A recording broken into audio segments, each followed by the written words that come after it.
It's Warrington on Blue Dot Radio, and I'm speaking to an artist that consistently puts out quality music, a top artist in the world of reggae music who deserves all the credit for his contribution to reggae. His new album called Forward is out now. Singer, songwriter, producer, sound engineer, and so much more. Internationally known and Birmingham's very own Bitty McLean. Greetings, Bitty. Hey, Warren, thank you for your time and energy, man. Thank you so much, man. A pleasure. It's good to have you. Where have you been Thank you. touring? Yes, yes. Oh gosh, it's been quiet for a while, but we're programming and trying to get things together for the last quarter of the year in the US. The year began in Japan, where the album was launched. Forward was launched, released last October, but I didn't get to tour until January in Japan. So that was nice. Always nice to be on the road and performing and presenting the music to the music lovers. Great. Now, let's go back. Let's take it back. You started producing from an early Yes, age when you began your yes, career. yes. What made you decide to go into producing? Oh gosh, my earliest memories of music would have been my dad's sound system. My dad was a sound system operator in the Chelmsley Wood area of Birmingham. Yes. They call it country. It's not But anymore. my, no, but my dad's sound system was the first insight to music as a young child. And on a Friday evening, my dad would be sorting out his record box, and the sound was located in the house when he had like two little speakers in the house when he'd be sorting out his records. So my dad's sound system was the first introduction to music.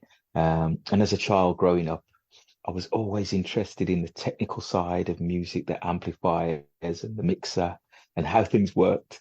And like by the age of, I don't know, maybe like 13, 14, I had in mind that I wanted to be a sound engineer.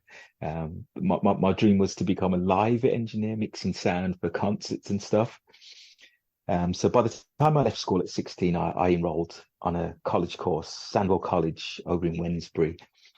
And I studied for 2 years. And my tutor, Alan Caves, taught me how to engineer and stuff like that. And he was one of the most instrumental people who got me my first job at UB40 Studio, Depp International in Digbeth, Birmingham. He saw my potential, and when a vacancy came along, he said, "I've got the right kid for you. His name's Dell, and he's a great engineer. He's the right person." And I went down there, and I met Dave Sneed, the maintenance engineer, and I got the job. And from there, it was no looking back. I learned my engineering skills. UB40 was really the main project that I worked on with Jerry Parchment as my senior engineer. For 3 years, we worked on that album, recording, mixing, and engineering, and even singing. I ended up singing and playing a couple of instruments on the album as well. So I'd say 1990 was the introduction to production work. That's amazing. From the get-go, you literally went straight Yeah, into it. You don't really straight get in. a situation. Normally, it's like a No, natural progression. You was times like you you was thrown into it, and it was thrown just in the like, deep end. It's yeah, so thrown in the deep true. end. Yeah. And it's like, it's one of those situations where you either sink or swim. Yes. But because I've been to college, Alan Caves taught me engineering stuff. I was very up to date with like sampling, and because the technology, as you know, maybe you know, the technology always progressing and changing over the years. Back in the day, we were using tape machines, half-inch tape and 1 inch and 2 inch tape. And when I was at college, we were just learning about MIDI and programming. So when I got the job at UB40, I was right up to speed with sampling and how the new software was working and stuff like that. So by the time UB40 came back off tour, and Jerry, who was, like I say, the senior engineer, I was right up to speed to say, yeah, this is how this works. And, this is how you sample and this is how you program. And I think that's my the speed that I was at that time is what kept me my job at Depp International. But it was a great experience. I mean, it was everything. It was like any other job. You have good days, you have bad days, you have indifferent days, but it was just a great experience. And during the time working for UB40, when they weren't in the studio, I'd be recording my little demos and ideas, putting my ideas onto tape. And some of those ideas were what launched me as an artist, to the world. Songs like It Keeps Raining, dedicated to the one I love, and Here I Stand, which entered the UK national charts. And then it was just a different chapter for me as an artist. Yes, that's brilliant. So from there, did UB40 then listen to your demos and then I take it and took it on board? Yeah. Is that how it went? Is that how it progressed? Yes and no. I remember the first time I met Ali Campbell, I was actually voicing a tune. I was in the studio voicing, and I saw someone walk up to the glass in the studio, and I thought, oh no. The closer we got, I thought, I know that face. I thought, oh no, I'm gonna get the sack. And he opened the door to the studio. He says, "You sound good. Keep going. Don't stop. Keep going." I thought, wow. So that was my first introduction to Ali Campbell. And like I say, when the band weren't there, I'd be doing my demos and stuff. And it was when I recorded "It Keeps Raining." Um, I played it the next day in the studio, and Ali said, "That's a hit record," but changed the drum beat. I'll never forget. And he sat round the drum kit and said, "Bitty, play this drum beat on that song." And he sat down and he played the beat, and I programmed the beat, played it to him the next day. Said, "Yes, that's it. It's right. Hit record."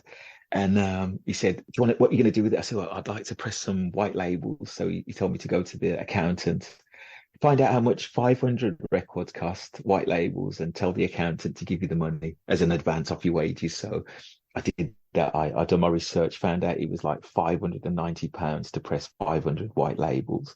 Went to the accountant, told him, got the money, came to London, mastered the records, and 2 weeks later picked up my records, and there you are. They 500 copies of It Keeps Raining, and I started distributing my record around the place. Went to London with my little bag on my shoulder, distributing my own record. And it was a guy by the name of Neil Ferris who I sent a record to, and he was like, "Ali Campbell, it's a number one. That's a hit record." And the rest is history.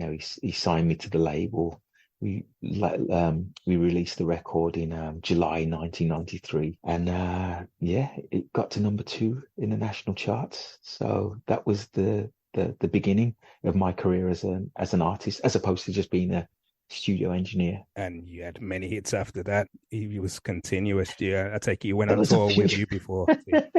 That's right. Yes, 1994 was my first tour ever. Again, because yeah, you have artists that maybe do the pub circuit, or there's a small circuit where artists will build their career from and until they get noticed and stuff.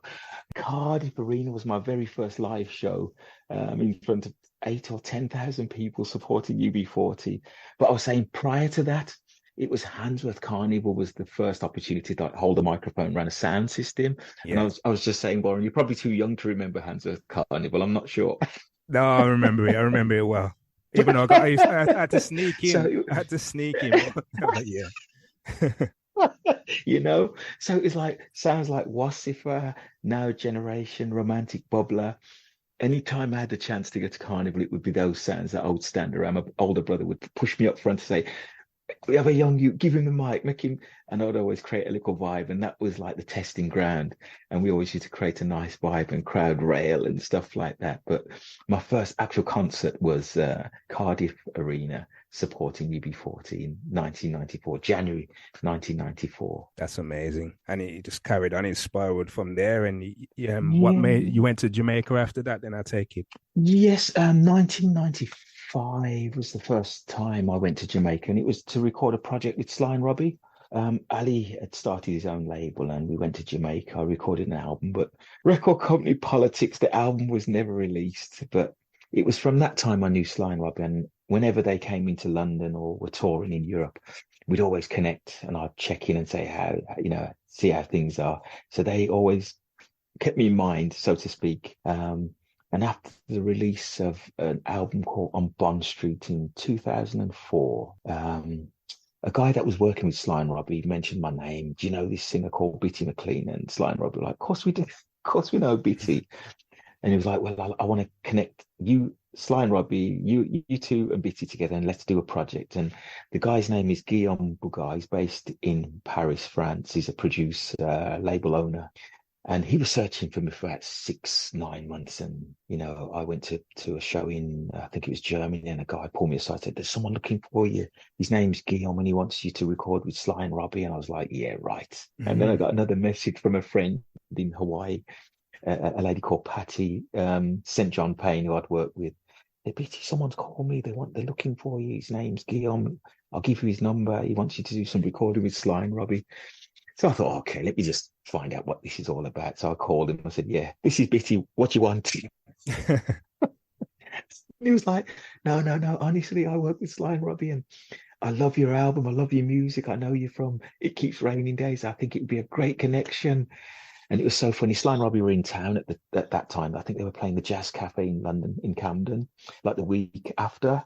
And I went down and I met Sly and Robbie, and I pulled Robbie aside. I said, Mr. Shakespeare, there's a guy in Paris says he's got some rhythms, and yeah, he should work with you. And he's got some rhythms for me to voice. And Robbie said, Bitty, yeah, the guy from Paris, yeah, man, him cool. And the rest is history. I just started working. We went to Jamaica, recorded an album called Moving On. And 16 years later, I've been working, touring with Sly Dunbar and Robbie Shakespeare. And I always say it's the greatest chapter of my career. The early days were great with the chart hits and stuff, but the main thing in music is to sustain. It's so easy to become disillusioned. Yeah. You have the peaks and you have the troughs where things are going good, and then all of a sudden things don't go so well. And it's easy to become disillusioned and lost and just give up. And over the past 16 years working with Sly and Robbie, it's brought the best out of me as a songwriter, as a producer, as an engineer. And I just give thanks for the time that we spent together. Of course. From studio to on stage, I give thanks. Yeah. Definitely. I mean, what was it like working with Sly and Robbie? Like, was it straight in the studio, man. First thing? Was it very like, because I've got friends in Jamaica, nervous. And when it comes to producing, sometimes I don't leave. And I'm from a DJ background, and I'm like, you finished. Like, studio. What was it like? Yeah. Oh, amazing. And, the funny thing is, while it's happening, it's like, you don't even think about it. It's like times like this now where, we've lost Robbie Shakespeare, and you sit back and you think of all the times you spent in the studio or on stage. And I just have to shake my head. I can't believe I just give thanks to the Almighty all the time, because I don't know how this young kid from Chelmsley Wood, a young singer doing his thing, ended up working with some of the greatest musicians, Sly and Robbie, Robbie Lynn, Dalton Brownie, Dean Fraser, you name them, the greats of the greats I work with in the studio.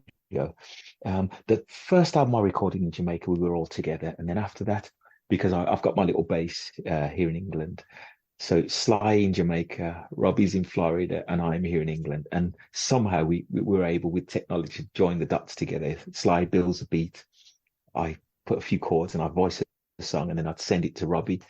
Robbie would play his bass, send it back to me, and then we get Robbie Lynn to do the keyboard parts and stuff like that. And that's how the last two albums were made. We just, between us, different parts of the world, but we were able to put it all together. And Sly and Robbie once said, well, it was along the lines of, Bitty doesn't need coaching. We can send him music and he just does his thing, and he's very excited to see what you come up with. I mean, how does that feel? Yes, I mean, Sly and Robbie saying something like that. Man, I mean, that's really that shows a level of respect, Warren.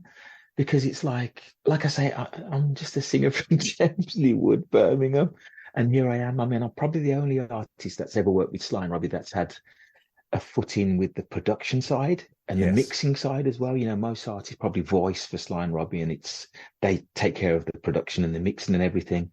But here I am, where it was like left to me. Yeah, we love how you mix, Bitty, do your thing, and just send rhythms. And there's a word, the intonation. I love that word. The intonation between me, Sly, and Robbie was just, the chemistry was just perfect. And they, after time of years of working together, they just knew this rhythm is for Bitty. Lick a rhythm, send it to Bitty. We know. And Mr. Dunbar always tests me, because he says he'll send a rhythm and say Bitty. He doesn't say if you find a song. He always says, I know when you find the song, it's going to be murder. And I just think, oh no, my back's against the wall. I have to really come up. I think it really raised my game working with Sly and Robbie. It wasn't like a comfort zone, so to speak. I always felt that I had to bring my A game when it comes to voicing or writing anything that Sly and Robbie produced for me. I have to really bring my best game to the table. And I think I've done okay. No, I think I've achieved a little bit. Yeah, you've done more than that. Very humble, very humble. Oh gosh, yeah. As far as production, do you prefer to make your original songs or sampling? What's your production style? Because it's interesting talking to you because most artists will do I'm their thing and then it's yeah. interesting talking you doing both. What's your style? I'm right in the middle because you've got Sly Dunbar who likes to sample Studio One and old rhythms and bring them up to date and stuff. And then you've got Robbie Shakespeare who believes in create, fresh, create. So I was right in the middle of that because I love sampling, but at the same time I think I love to create. And Robbie was always like that. No, I don't want to lick back no rhythms or nothing. I want to create fresh, new. So it's like a mix and blend. And I think it worked perfectly because I like bringing the old up to date, if that makes sense, because it's part of our history. You know, there's such a rich musical history, and there's a lot of music that's maybe been forgotten or missed. We've got generations who probably don't go back as far as the 60s or the 70s. So there's so much wealth of music where you can kind of bring some up from the old catalogue and bring it up to date, but still create in that sense. And we kind of, it was a balance, to be honest, you know, from doing something from the old school or doing something totally fresh. And I know Robbie was always that way inclined. Let's create rhythms. Let's make something new. He never wanted to play anything that he'd done before. You know, obviously they produced people like Black Uhuru, Greg. They play for everyone. But Robbie would never want to go in the studio and play something he's done before. He was always of the mind of, can play something better than Yeah. that. So he was that way inclined, and I love that. I think that's a good drive. And for myself as a writer, it's always nice to create something fresh and new. It's interesting because you hear those conversations like in the studios, like I said, going back to myself, even you hear Yes, them like the producers, but I don't want to lick back a rhythm and another person, yeah, but yeah, but you have to have something, and which I agreed, familiar, something there, yeah, something familiar, especially with yes, reggae music. You yes, know, yeah, people of the original sounds, there's some and then yeah. add a flavor to it, which is what you come up Yeah, with and when you yes, yeah, and again, it's like even with the mixing techniques that I use, I kind of mix, and it's like engineers like Sylvan Morris. I love the echoes of the Studio One, the reverbs and stuff. So I kind of take time and mix and bring some of those old elements into the new style of mixing. You know, sometimes the new mixes sound a bit dry and stuff. I think, yeah, bring back some of the old techniques. You know, Errol Thompson from Joe Gibbs. You know, Errol Brown from Tough Gong, and you kind of add some of those flavors because we learn from everything. You know, it's not like you're on your own and you're doing your own thing. You learn from everything, you know, and the more you listen to music is the more that you can learn and you can apply to your skill as well. Of course. So later on, like going up to around 2017, apparently you went to Mhm. Philadelphia to deliver like music lectures on Jamaican Yeah. music. Oh wow! I didn't even realize you knew that. Yeah. I didn't realize you knew that chapter. Yes, we were invited. Me and Guillaume, the same gentleman who connected me with Sly and Robbie. We went to Philadelphia 2017, and it was really to connect with a project that I'm working on now. I'm actually mixing a project which is original Philadelphia music, soul music, and I've written 12 new songs to rhythms that have never been released. A couple have been released, but most of the catalog have never been released. So it's a new project of soul songs which I've written, and I'm just in the process of mixing that at the moment. But they invited us to come over and play some of the new songs to the students and also demonstrate from my background what dub is and stuff like that. And we did a seminar in Philadelphia and students came out and people sat down. I was there with a little multi-track echo and a reverb, and they're dubbing live, showing them how dub and what dub is all about. You know, the drum and the bass and the echo and reverb and stuff like that. And that was 2017, and we came back. I continued recording the project, and then it was lockdown. You know, 2020, we were locked down for 2 years. So it's just now that we're getting back to that project to finish the Beauty in Philly project, which I'm Uh, looking forward to release. Maybe I don't think it will be released till maybe 2024, but that's a project that I'm really looking forward. It's another side of me, if that makes sense. Same songwriter, same voice, but in a different foundation of soul music, which is so beautiful. You know, you've got the strings and 12 piece band with strings and everything. The arrangements are just beautiful. So uh, I'm looking forward for people to hear that project. can't wait to hear that. Definitely. I mean, Excellent. Thank you. what's your opinion on the reggae scene now, talking about the music in general, today's reggae music? Today's reggae music, from what I'm hearing, Warren, there's some great vocal music Yeah. that's on its way this year. I think vocalist singers, it's Singers Year 2023. There's so much good music that's coming for this year. And I'm just glad to be a part of the package of artists that are out there as singers this year. You've got Alicia Scott, you've got Queen Omega. There's so much music that I've heard so far, and Rory Stone Lovers played me some stuff he's producing, and it's going to be a great year. I mean, I know from time to time people say, "Oh, the state of reggae music," and it's it's going downhill and whatever. But there's good music there. It's just for people to tap into it, play it, and support the artist, because that's what we need. If you're not supporting the artist, the industry won't survive. But there's great music coming this year, and from what I've heard so far, there's great music. You've got artists from Jamaica like Ginger. You've got Queen Omega, like I said. You've got Alicia Scott. There's plenty of good music for this year. I've got all faith in the music this year for once in a long time, I'd say. Yeah, I agree. I've heard some really good music out there. So Yeah. It's the future's bright, I think.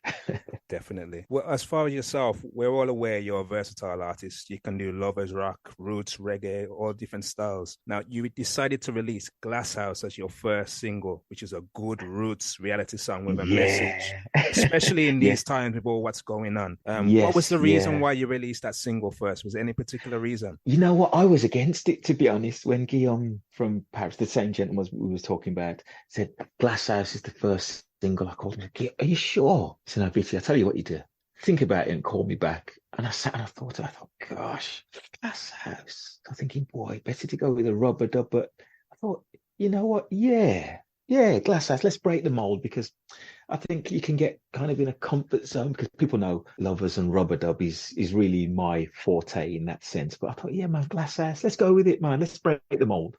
And it was February. It was like, it would be so obvious to release a Lovers tune in Valentine's in that season. It was like, just throw Glass House out there, definitely, because I've got faith in all the songs on the album. I don't really mind whichever single went out. And I called him back, said, "Do what you want, Guillaume. Yeah, it's right. Yeah, Glass House. Let's do it, man." And it went out and created a little storm. And from there, it was like the process was to do a single each month until the album was released. So we did Glass House, and then Let's Make Up. The album on digital, sorry, was released 2 weeks ago. And the CD's been out since October in Japan. It was released in Japan first and then released here in January. So everything's taking nice shape. The digital, the CDs are sold out. The vinyl will be here in summer. So it's just bringing good music out there, Warren. That's the key to it. Just staying consistent and bringing good music, or presenting good music to the music lovers. Yeah, no, it's a really good album. I've been listening to it, and trust me, I like all Thank the you. songs. I Oh, really do. thank you. Thank I you. but I do in general. I do like your work in general. I'm not just saying that because I'm talking to you. I just Yeah. think Your you've checks in the post, Warren. yeah, no, it's just you can tell you put a lot of thought into what you're doing. We don't rush nothing, Warren. I mean, it would be easy if I was an artist that was. I mean, I'm just introvert. I like to do my thing and take my time. If I was an artist that was seeking the fame, I'd probably put a tune out every month and flood the market. But I don't really see the point of doing anything like that. I like to take time, put a good package of music together, a good concept with a concept behind it, and put it out. If it's an album every 2-3 years, I'm satisfied with that. And like I say, working with the best of the best, Mr. Dunbar, Mr. Shakespeare, and all the great musicians that are part of the project. There's no reason to rush. I think that the last part of the album was bittersweet, because we lost Robbie in the latter part of 2021. So it was kind of like a time of, kind of lost what to do or how to move forward. But we managed to finish everything and present it in 2023, and I'm satisfied. We say self-praise is no recommendation, so I never say I'm proud of anything. I'm satisfied with everything that we've done and what we've achieved to date. Brilliant. Couple more messages before we go. Couple messages. As you're Mhm. from both sides of the music industry, what message would you have for new producers when they start out? Would you say it's better to go on a music course, or work with an engineer or producer or both? Get as much experience as you can. That's what I would say. I'm not sure if there's that many engineering courses at the moment. So what I would say is try and get as much experience as you can. If you can do a course, brilliant. You know, the theory and stuff like that will help you. If you know an engineer, it doesn't matter if you're being paid or not paid. Go sit and learn. The more you learn, it will help you along your journey. You know, if you want to be a live engineer, go to a venue, meet the engineer, sit and watch what the engineer's doing. If they give you that opportunity, you know, take as much experience as you can get. I mean, I was fortunate to have, my dad was a sound system operator, and I learned from sound system. Like I say, that was my first introduction to electronics and how a mixer worked and a turntable and the amplifiers and the speakers. But then from there, I went to night school to learn electronics when I was about 15, and I learned to build my first amplifier. And then from there, I went to college, like I said, in Wednesbury, and Alan Caves was the key as someone who's worked in the industry and could share his knowledge. So I would say it's a bit of both, Warren. If you can do a course specifically for what you want to do, and if you know someone, or if you can get to know someone, or go to a venue or a studio and say, this is what I'm trying to do, could I come in and sit in, or sit in on a concert and watch the engineer and learn? You know, I think that's the way to do it. And especially as a young person, you know, and you're young and you want to get into the industry, you need to be around people that are working within the industry. Brilliant. And what about from an artist side? If Oh somebody gosh, wants to get into the, what would you say? as an Independent, artist, label? don't do it. Don't do it. Become a lawyer. Do something else. It's a difficult one because everyone's different, Warren, and everyone's got their own reasons why they want to be in music. Some people want to be famous. Some people want to be rich. Some people do it for the love of the music. They want to be heard. They want to express their feelings and be able to write and stuff like that. So you can't really give one rule to everyone. One rule doesn't suit everyone in the music industry, so to speak. For me, I can only speak from my experience, which was as someone that was fortunate to be in a situation of learning it from the ground upwards until I reached a position where I was working with a band and in a studio that was international and on that particular market. But as an artist in my right, I've always been independent, and I believe in investing in myself. You know, if I do a gig today, my family, I look after my family, but something always goes back into the music production side in that sense. And I think some people might have the idea that you're an artist, you make a lot of money and you just spend it on a new car, jewelry and clothes. So if you're going to be independent, you have to be ready to invest in yourself. I mean, we have our great Jamaican hero, Marcus Garvey, who his words were, self-reliance is the key. And I think if you believe in yourself and you're willing to invest in yourself, that's a great start within the music industry. Now is the best time with the technology and the platforms for anyone who wants to do music to do it as an independent, because you've got the world at your fingertips. That's all I could say. If you get involved with a record label, be prepared to be giving your profits to the record company. Or if they give you an advance, the advance is like a bank loan, which means that they want the loan back and they'll be taking it back with interest. So any music deal will come with a clause or a certain situation, which means that you're in a position where you owe the record label. So if you can do it as an independent and you have family who believe in your talents, try and do it independently. You know, if people see your talent and say, we want to get involved, they'll invest in you. And if they see your talent and they don't want to get involved, you can still do it by yourself, you know, independently. Like I say, the technology is at our fingertips right now. The Spotify's, the Amazon UK, you can do it all independently if you believe in yourself and if you have that structure financially, because it's going to take some money, it's going to take time, and it's going to take effort to develop your talent. But if you can do it independently, I would say that's a great way to do it. Wise words, Bitty. Album's called Forward. It's out now. Make sure you get it, stream it, listen to it. I've been listening to it, and we'll be featuring on the show as we speak. But great, it's good to speak to you, Bitty. McLean, we're gonna thank you so much. That. Thanks for your time. Excellent. Thank you for your time. You so much. All the best. Enough respect. Take care. Thank you.